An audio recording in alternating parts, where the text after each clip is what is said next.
Bom dia! Bom dia, bom dia!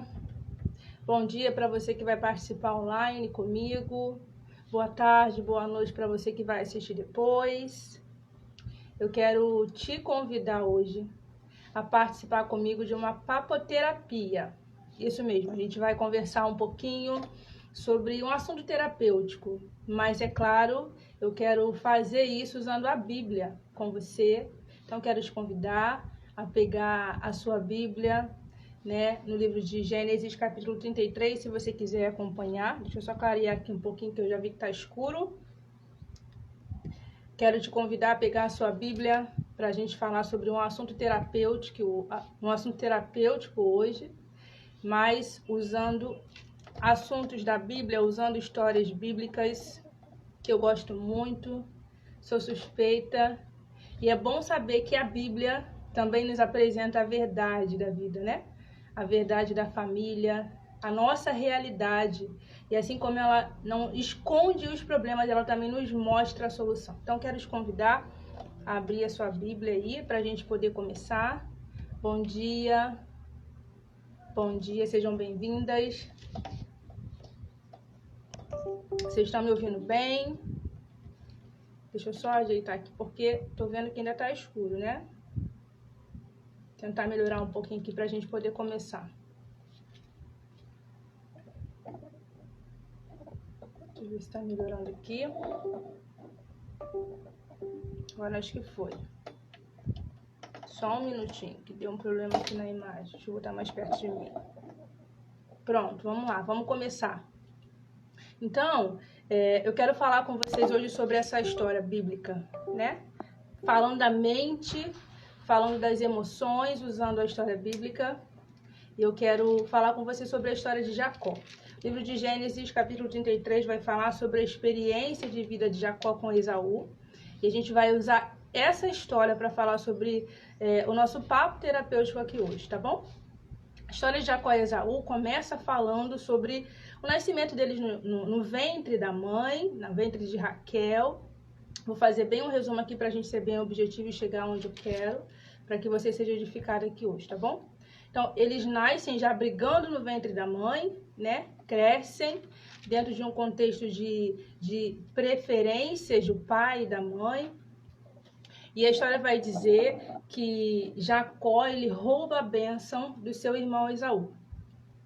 E por conta desse roubo, né, que ele causa ao seu irmão, ajudado ali pela mãe, ele vai fugir para Padã para se casar, para encontrar uma esposa. E a Bíblia vai dizer que ele casa com Raquel, casa com Lia, passa alguns anos ali trabalhando com seu sogro Labão. E depois ele volta. O Senhor o convida a voltar para sua casa, voltar para sua terra. E aí, no capítulo 33, a Bíblia vai narrar sobre um momento em que ele vai se reencontrar com esse irmão. A gente sabe que ele sai de Padã brigado com o irmão, e agora o Senhor faz o voltar para este lugar, né? Voltar para o lugar onde ele enfrentou um problema, saiu de lá mal resolvido, ele vai voltar para casa agora, segundo a orientação do Senhor. E a Bíblia vai dizer que ele manda mensageiros para Esaú. Ele vai mandar uma mensagem para o seu irmão dizendo assim: olha, eu estou voltando, né? Esses mensageiros chegam para lá para falar com Esaú e voltam para Jacó com a seguinte resposta: olha, nós avisamos o seu irmão e ele está vindo ao seu encontro com 400 homens. Então você imagina o retorno desse irmão. Ainda está muito escuro, né? Pera aí, que eu não tô legal porque eu não tô à vontade, porque eu tô achando que tá muito escuro ainda, gente. Pera aí, calma aí um pouquinho. Ao vivo é assim mesmo. E saiu aqui alguma coisa. Eu tô achando que tá muito escuro. Pera aí. Eu já sou escura, né, gente? Bonita, escura, mas eu preciso de uma luz pra me ajudar. Pera aí, só um pouquinho. Pra ver se melhora pra vocês um pouquinho. Ou é só a impressão minha, só que pra mim que tá escuro. Pera aí. Deixa eu ver se consigo melhorar aqui. Botar a câmera mais pro lado pra ver se clareia mais. Não sei o que houve. Deixa eu ver assim. Tá melhor, né? Ficar um pouquinho longe do computador, mas não tem problema não. Pronto, vamos lá. E aí a Bíblia vai dizer que os mensageiros chegam para ele e vão dizer o seguinte: olha, seu irmão tá vindo aí, né? Com mais 400 homens. Então você imagina a cabeça desse homem com essa preocupação de voltar para casa e ter que lidar com o seu irmão vindo com 400 homens. E a passagem vai dizer, lá no versículo 16, que ele começa a separar mensageiros. Ele separa mensageiros por etapa para enviar na frente dele até o encontro de Esaú.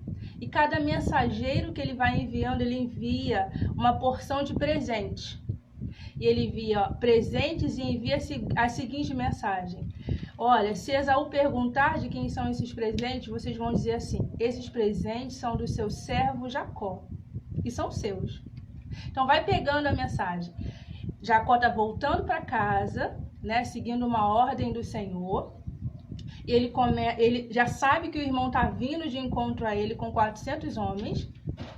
E ele começa a separar presentes para esse irmão, com a mensagem: são do seu servo Jacó, e esses presentes são seus. Então, fica com essa mensagem no seu coração. Eu queria que você pensasse o seguinte, né? Qual era a intenção de Jacó ao mandar esse tanto de presentes para Esaú? Por um acaso havia alguma dívida, né, que Jacó deixou a Esaú quando saiu da terra deles? Jacó estava devendo, ou Jacó amava tanto assim esse irmão para que pudesse enviar tantos presentes? A gente sabe que não, né? É bem provável que houvesse medo de Jacó por conta desse encontro, e talvez é uma forma de abrandar a fúria do irmão, principalmente por conta da ideia que ele já tem de que vem ele com mais 400 homens, né? Então, eu acredito que havia uma intenção de abrandar a fúria do irmão, abrandar o furor desse irmão, para que quando ele se encontrasse, já que Jacó deu tantos presentes, né, Esaú tivesse mais amolecido, né, tivesse mais calmo, para que eles pudessem se encontrar. Mas a verdade é que a Bíblia vai dizer lá no capítulo 33, que é lindo esse versículo, eu só vou ler esse versículo com você, que fala assim, ó: mas Esaú correu ao seu encontro, e o abraçou, e o beijou, e os dois choraram. É lindo esse versículo, porque Jacó estava todo preocupado em abrandar a fúria do seu irmão, em dar presentes para esse irmão, e quando ele chega diante de Esaú, o que Esaú vai fazer é correr para abraçar esse irmão e chorar junto com ele. Então você imagina, depois de tantos anos sem ver esse irmão, eles têm esse reencontro, até que mudo, né, sem fala, mas todo aquele choro representava muita coisa. Mas o que eu quero tirar aqui dessa história hoje, para a gente bater esse papo terapia, né, esse papo terapêutico aqui em cima dessa versão, dessa história, é que o porquê que Jacó se preocupa em dar tantos presentes para Esaú, se ele não devia nada a Esaú, financeiramente falando. Não havia nenhuma questão financeira, não havia nenhuma pendência financeira de Jacó para Esaú, mas havia uma dívida emocional.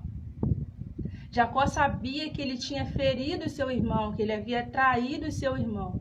E por isso, quando ele volta para esse reencontro, ele volta cheio de culpa na sua alma, no seu coração. E a ideia de Jacó é abrandar a fúria de Esaú com presentes. E essa prática, essa forma de presentear, de dar coisas, quando você faz isso com alguém que você tem um sentimento de culpa, isso se chama compensação. É mais natural do que nós pensamos. Então Jacó está ali numa intenção de compensar uma dívida emocional que ele havia causado ao seu irmão. E talvez a minha ideia aqui hoje é fazer você refletir o quanto que você pode estar fazendo isso na sua vida, né? Eu quero aqui dar exemplos para que você possa refletir sobre isso. E vou fechar essa parte aqui de Esaú dizendo que muito mais do que perdoar Jacó, né? Esaú está pronto ali para servir o seu irmão. No versículo 15, no capítulo 33, vai dizer que eles conversam, Jacó vai apresentar os seus filhos, a sua família, eles decidem voltar juntos para a sua cidade natal, para a sua cidade de origem, e Jacó vai dizer assim, olha, eu vou ficar aqui, vou devagar com a minha família, você pode ir na frente. E Esaú ele vai se propor a servir ao irmão, a ajudar, a deixar seus servos à sua disposição. Então, além de perdoar o irmão, ele está pronto a servir. Isso mostra o quanto que Esaú estava curado e resolvido com essa questão. É como se ele dissesse para mim assim, ó, você não me deve nada. Quando eles se encontram, Esaú pergunta, que tanto presente é esse que você me mandou? Para que isso tudo? Né? Eu estou aqui colocando a versão Tami na Bíblia, né? Olha, Jacó, você não me deve nada. E ele vai dizer mais, eu já tenho dinheiro, eu já sou rico. Deus me abençoou com bens. Ele poderia não ser tão rico como Jacó, mas ele está dizendo o seguinte, olha, tá tudo bem. Fica em paz, porque tudo que eu preciso eu tenho. Deus me abençoou. Então é lindo perceber que Esaú não está disposto, né, a receber essa compensação do irmão. Nele também não há essa necessidade. E eu quero trazer para você situações dos dois lados, de quem vive para compensar e de quem vive querendo ser compensados por dívidas emocionais que nós muitas das vezes deixamos por faltas, por culpas na nossa vida, no meio da nossa família. Então, o primeiro lado da compensação é o lado de quem acha que está devendo, né? E talvez você que seja o pai ou seja a mãe, talvez você que seja a avó, né, que não pôde cuidar da sua filha, que não teve condições financeiras de dar uma vida melhor para sua filha. E hoje a forma de você compensar essa falta que você acha que deixou a sua filha, essa culpa que há no seu coração com relação à criação dos seus filhos, ao que você não pôde proporcionar, é pegando os netos para cuidar, né? É tão bom a gente ter avós que possam cuidar, isso é legal, isso às vezes é bom, mas existem muitos avós que pegam os seus netos para cuidar com a intenção de compensar alguma falta que deixaram aos seus filhos. Existem pais e mães que querem compensar as faltas que acham que deixaram aos seus filhos querendo comprar presentes. Compram de um tudo, ainda que sem condições. Quantos pais se endividam financeiramente por conta de recursos e de bens que querem dar aos seus filhos, porque existe uma culpa muito grande no coração e na alma de algo que não pôde proporcionar, ou de uma presença que não pode dar, e eles querem compensar essa falta dando coisas, permitindo coisas. Quantos sims sem limites nós como pais damos aos nossos filhos, porque existe na nossa alma, na nossa mente, uma culpa de coisas que eu queria fazer e não posso. Ou de uma vida que eu acho que eu deveria proporcionar ao meu filho e não dou. Então, já que eu não dou a vida que eu gostaria ao meu filho, já que eu acho que falta algo para o meu filho, para compensar, eu vou dar o sim. Sim para aquilo que eu acho que nem é tão legal assim. Mas eu dou os sims sem limites, sem regras, porque existe uma culpa em mim de uma coisa que eu não posso proporcionar. Quantos sims nós como pais damos aos nossos filhos? Ou, em outras situações, quantos sims em relacionamentos nós damos aos parceiros, às mulheres, aos esposos, porque nós não nos achamos tão suficientes. Quantas mulheres que acham que não são tão boas, que não são tão valiosas, tão merecedoras, que não são tão suficientes para o seu marido e para compensar fazem coisas. Existe um sentimento de culpa tão grande, às vezes, dentro de você, que você dá coisas demais. Vive em desequilíbrio na relação, porque acha que sempre está devendo alguma coisa a alguém, sempre está devendo alguma coisa ao outro. Quantas vezes, numa relação até de amizade, às vezes, relações familiares, de parentes, de tios, enfim, você pode colocar isso aqui em qualquer contexto que você quiser. por conta de uma falta que você acha que deixou, você quer suprir uma necessidade. Pais que querem fazer coisas além do que deveriam para os seus filhos, por sentimento de compensação. Muitas vezes emprestam cartão, dinheiro. Isso se torna muitas das vezes um problema familiar, um conflito dentro da família, porque o pai não sabe dizer não. E o motivo de não conseguir dizer não é porque ele acha que falta, que faltou com o filho, que está devendo, né? Que faltou em alguma parte, em algum momento da vida do filho, ele tem uma falta dentro do coração dele. Então, quando o filho cresce, toda vez que o filho pede alguma coisa, a filha pede alguma coisa, ele diz que sim. Pode comer aqui todo final de semana, eu posso cuidar do neto sempre, posso emprestar o cartão sim, eu posso ficar com a criança, pode sair, faz o que você quiser, né? Tô aqui dando exemplos para que você possa pensar no que talvez você tenha vivido. No que pode ser que você tenha sofrido, tenha se aprisionado, porque a compensação é viver em prisão. E a maior compensação Jesus já fez por nós, pagando pelos nossos pecados e nos dando liberdade. Desculpa. Então eu quero que você reflita sobre isso, sobre possíveis compensações que você, como pai, tem sentido e vivido com relação aos seus filhos. E agora eu quero falar do lado de filhos. Sejam esses filhos crianças, sejam esses filhos adultos, né? Porque às vezes a gente cresce em tamanho, mas o nosso coração, a nossa alma continua pequena, continua numa mentalidade infantil. E muitas das vezes, esses filhos que sempre estão prontos a cobrarem aos seus pais de forma inconsciente, de forma interna, são filhos que acham que os seus pais devem alguma coisa. Porque o meu pai não me deu o carinho que eu acho que eu merecia, né? Porque o meu pai não foi tão presente como eu acho que ele deveria ser. Como meu pai não fez isso, minha mãe não fez aquilo. Quantos filhos que vivem numa dependência financeira dos pais. Desculpa.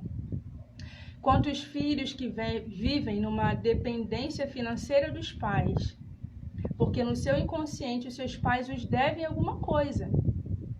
E a forma deles cobrarem os seus pais é vivendo eternamente ali dentro daquela casa, né? Dar certo na vida, filhos darem certo, frutificarem, crescerem, é como se os pais tivessem feito tudo bem certinho, né? Qual é o maior orgulho de um pai? Qual é o maior orgulho de uma mãe? É ver que seus filhos cresceram, né? Se deram bem, estudaram, fizeram um curso, alguma coisa, estão bem financeiramente. Esse é o maior orgulho de um pai em relação ao filho. E para um filho que acha que os pais o devem alguma coisa, de forma inconsciente, é claro, ele não avança na sua vida. Isso é uma forma de pirraçar os pais. Lembrando que isso é um assunto inconsciente, tá bom? Não é algo lógico, tá bom? Não é algo natural. Mas às vezes, de forma inconsciente, a forma de você pirraçar os seus pais é não avançando na vida. É não dando sequência na vida. É não frutificando. Porque a sua raiz, da onde você veio, no seu coração, você acha que deve alguma coisa. Não é isso? Deixa eu ler aqui os comentários. Tem hora que eu não leio, porque senão eu perco o raciocínio, mas eu paro aqui um pouquinho. Bom dia, Wallace, bom dia. Bom dia, me falem se vocês estão entendendo, como é que isso está fluindo dentro do coração de vocês. Bom dia. Isso, meus pais quase perderam a casa deles por não saber dizer não para minha irmã caçula, é isso, né? Muitas vezes os sentimentos de dívidas, eles nos fazem tomar atitudes precipitadas, desnecessárias, né? Quantas vezes você socorre pessoas? Quantas vezes você socorreu seus filhos, socorreu familiares, vive socorrendo alguém, né? Esse ato desesperador de ser sempre o salvador de alguém, de ser sempre o pronto-socorro de alguém, na verdade pode ser um sentimento de culpa que você tem. E você quer compensar, dizendo sim para tudo. Às vezes não está bem de saúde, às vezes não tem condições de fazer algo, mas o sentimento de culpa é tão grande, é tão devastador dentro da sua alma que você não consegue dizer não. Então a gente vive numa vida de sacrifícios. Sacrifícios da saúde para socorrer alguém, para compensar alguém. Sacrifícios financeiros. Quantas pessoas pegam empréstimos para ajudar outras pessoas? Porque não conseguem dizer não, por conta de uma compensação, de uma falta que acha que deu. Eu quero reforçar aqui o acha, né? Em vários momentos aqui eu falei isso, né? Que acham, não sei se você reparou isso, mas é porque, na verdade, assim como Saul entendeu, e eu usei essa frase aqui com relação ao irmão dele, ninguém nos deve nada, né? Pais não devem aos seus filhos e filhos não devem nada aos seus pais. Ninguém te deve nada. Seu pai não deve a você uma compensação, não deve a você satisfação, não deve a você recursos. Se você já é grande, adulto, saudável, se você tem vida, saúde, disposição para viver e trabalhar, seus pais têm participação nisso, né? Então, os seus pais não te devem nada. Você chegou até aqui. O amor venceu, né? O amor venceu, como diz a Dani. O amor venceu. Então, nós precisamos pensar, né, duas palavrinhas aqui, que é perdão e gratidão. Perdão por conta dos pais, deixa eu ver minha hora. Perdão por conta dos pais, né? O pai precisa ter uma reflexão de perdão com relação a si mesmo. Perdão por conta da ignorância que teve. Ignorância no sentido de não saber, na época que vivia, do momento de vida que vivia, das condições financeiras que tinham, fez o que era possível com o que sabia, com o que recebeu, com a informação que tinha. E não se perdoar também é um ato de orgulho, né? Porque Jesus, quem tem crédito, nos deu perdão. Então, para os pais, eu acho que cabe perdão, né? Entender que você fez o que você tinha para fazer, com o que você sabia fazer. E para os filhos, eu acho que cabe gratidão. Isso aqui é bem resumido, né? Não dá para a gente explanar isso aqui maior. Mas para os filhos, eu acho que cabe gratidão. Gratidão de saber que o meu pai fez aquilo que ele podia me dar. Do jeito que ele sabia me dar. Ser grato, né? Quem agradece, a bênção desce. E muitas das vezes nós não somos abençoados em tantas coisas da nossa vida porque nós achamos que as pessoas nos devem coisas. Somos ingratos. Muitas das vezes a bênção do céu não desce sobre nós. Isso aqui não é nem um tema religioso, tá? Porque senão a gente acha que é só para quem é religioso, espiritual, e não é, né? Muitas das vezes os frutos não vêm, vou usar outro termo. Muitas das vezes os frutos não vêm porque nós não somos agradecidos. Somos ingratos. Estamos sempre numa expectativa de cobrança, prontos a receber, achando que a nossa vida foi feita só para poder que a gente esteja ali pronto a receber, né? Como crianças que estão ali, com os braços abertos, esperando que os pais cheguem e deem. Toma aqui a comida, toma o dinheiro, toma aqui o que você quer. Mas eu repito, se você é grande, adulto e saudável, você já recebeu o que precisava dos seus pais para você crescer e avançar, tá bom? Deixa eu ler aqui os comentários. Zilda abriu uma janela. Que bom, Zilda, que bom, glória a Deus. Ana Maria, como compensamos e esperamos recompensa? É verdade, né? Se a gente não se perceber, nós vivemos nessa vida de compensação, né? E de prisão.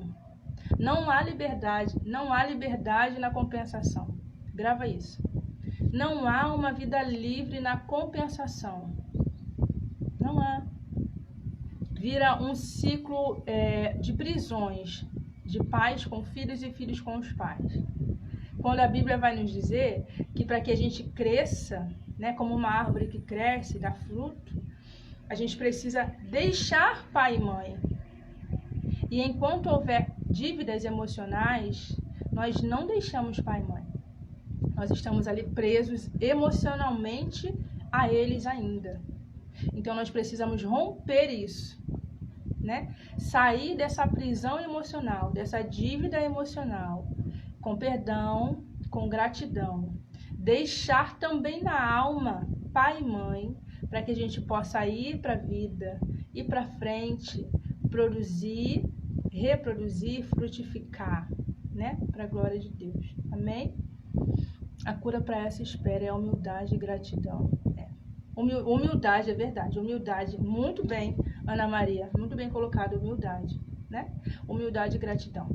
Fica aí para quem hoje é pai e um dia já foi filho, né? Que assim como seus pais te deram o que você precisava para crescer e viver, você hoje como pai também tem feito para o seu filho melhor. Eu creio assim, né? E não deixe com que esse sentimento de compensação também fique no seu coração. Seja grato, né? Se perdoe, entenda que você fez o que era preciso, o suficiente. Nossos filhos estão aí com vida, saudáveis, crescidos, né? E prontos para viver, tá bom? Na minha família de origem ainda existem alguns aprisionados. É triste, né? É triste, mas ainda há esperança. Ainda há esperança. Ouve para nós, ainda estamos aqui no processo, sendo transformados, aprendendo e crescendo. Então, há esperança para todos nós, tá bom? Minha gente, muito obrigada por quem esteve aqui. Deus abençoe a sua vida. O tempo já foi. Obrigada por vocês. Compartilhem esse vídeo se foi bom para você, tá bom? E até quinta-feira, se Deus quiser, eu pretendo voltar aqui, tá? Bom dia para todas. Um abraço. Por nada. Deus abençoe. Fiquem com Deus. Uma boa terça para todos.